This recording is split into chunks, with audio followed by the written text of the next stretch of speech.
The arrest of Andrew Mountbatten-Windsor marks one of the most extraordinary reversals of fortune in modern British royal history. Once known to the world as Prince Andrew, Duke of York, brother of King Charles, he now finds himself under criminal investigation, detained on suspicion of misconduct in public office over allegations that he passed sensitive government information to the late convicted sex offender Jeffrey Epstein. His fall from royal trade envoy and favoured son of Queen Elizabeth II to a 66-year-old man questioned by police has been as dramatic as it has been damaging. Authorities moved after newly released US Justice Department documents revealed emails suggesting that in 2010 Andrew forwarded confidential trade briefings to Epstein. The material included details of official trips to Hong Kong, Vietnam, Singapore, and other regions Andrew visited in his role as Britain's international trade representative. In one exchange, he appeared to solicit Epstein's views on potential investment opportunities in Afghanistan's Helmand province. Within minutes of receiving sensitive government information, he passed it along. Police arrested him on suspicion of misconduct in a public office, searched his residences in Berkshire and Norfolk, and questioned him for hours before releasing him, pending further investigation. The offence under scrutiny carries severe potential penalties. While formal charges have yet to be announced, the symbolism alone is staggering. A man born into the apex of constitutional privilege, detained as a criminal suspect. Andrew has consistently denied wrongdoing in all matters relating to Epstein, yet the emails, now public, contradict earlier assurances that he severed ties with the disgraced financier in 2010. The revelations deepened public anger in the United Kingdom, where many already believed Andrew had not been fully transparent about his relationship with Epstein. The arrest also reopens painful chapters tied to sex trafficking victim Virginia Giuffre, one of Epstein's most prominent accusers. Giuffre alleged that Epstein arranged for her to be sexually abused by Andrew on 3 occasions, including when she was 17. Andrew has always denied those accusations, but in 2022 he settled Giuffre's civil lawsuit with a multi-million-pound payment while making no admission of liability. Giuffre's earlier legal battles proved pivotal in exposing Epstein's network. In 2009, she filed suit against Epstein, alleging she had been trafficked and exploited while working for him as a teenager. In 2015, she sued Ghislaine Maxwell for defamation after Maxwell publicly called her a liar. That litigation ultimately contributed to the broader investigation that led to Maxwell's criminal conviction for sex trafficking minors. For Virginia Giuffre's family, Andrew's arrest represents long-delayed accountability. In statements following the news, they described it as proof that no one stands above the law, not even royalty. Supporters see the moment as a vindication of the late Virginia Giuffre's years-long fight to be heard. The political reverberations have extended beyond Britain. Donald Trump, himself named in the Epstein files, called the arrest of Andrew a shame for the royal family, completely missing the point of getting justice for the victims. Well, I'm the expert in a way because I've been totally exonerated. That's very nice. I can actually speak about it very nicely. I think it's a shame. I think it's very sad. I think it's so bad for the royal family. It's a very, very sad. To me, it's a very sad thing. When I see that, it's a very sad thing to see it and to see what's going on with his brother, who's obviously coming to our country very soon, and he's a fantastic man, the king. So I think it's a very sad thing. It's really interesting because nobody used to speak about Epstein when he was alive, but now they speak.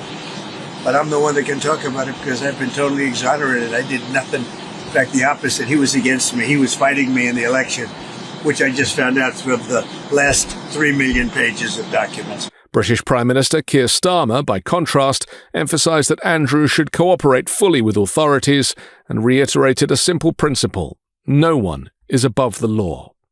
At the centre of the storm stands King Charles III. In a carefully worded statement, the King declared that the law must take its course and pledged full cooperation with investigators.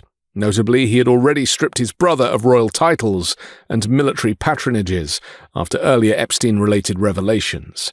Andrew was evicted from his Windsor residence and effectively exiled from public royal life. For King Charles, the calculus is brutal but clear. The monarchy survives not on coercive power, but on public consent and moral symbolism. Its legitimacy rests on the perception of continuity, stability, and ethical restraint. Any suggestion that royal status confers immunity from legal scrutiny would corrode that foundation. King Charles understands that protecting the institution means demonstrating that it bends to the rule of law. If preserving the crown requires sacrificing his brother's remaining privileges, or even accepting his prosecution, so be it. Personal loyalty cannot outweigh institutional survival. In that sense, Andrew's removal is not merely damage control, it is a declaration that the monarchy's integrity supersedes blood ties. Critics argue the royal family acted only when public pressure became unbearable. They contend that Andrew's gradual sidelining reflected public relations management rather than moral outrage. Each disclosure seemed to prompt reactive distancing rather than proactive accountability. The arrest, in this view, is another chapter in a saga where events forced the palace's hand. Yet the spectacle of a former prince being driven from a police station, head bowed, is unprecedented in modern times. It underscores the profound shift in expectations surrounding privilege and power.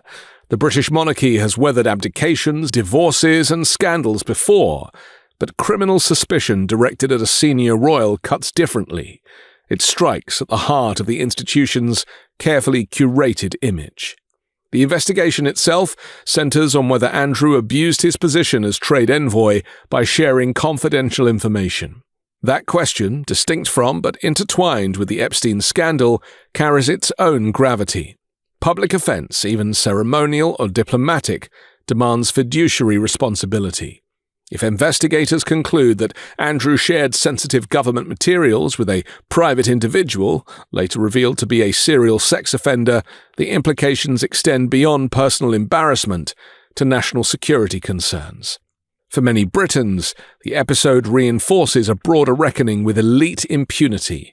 The Epstein saga exposes how wealth, connections, and prestige shielded predatory behavior for years. Andrew's association with Epstein symbolized how proximity to power can blur ethical boundaries. His arrest signals a willingness, however belated, to confront those uncomfortable truths.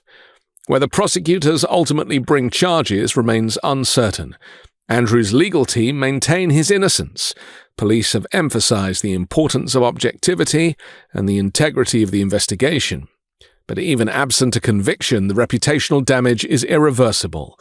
The man once dubbed a globe-trotting ambassador for British commerce is now synonymous with scandal. In the end, Andrew Mountbatten-Windsor's story is less about one disgraced royal than about the collision between inherited status and modern accountability.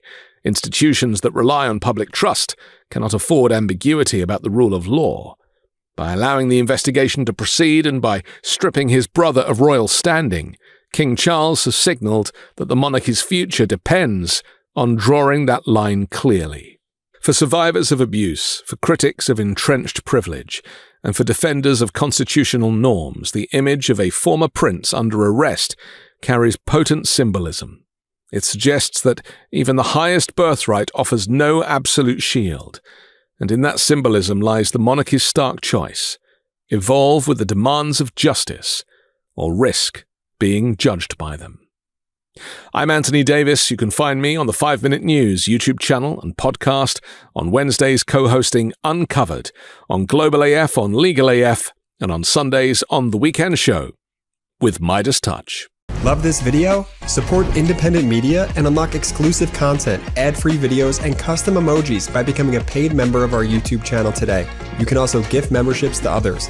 Let's keep growing together.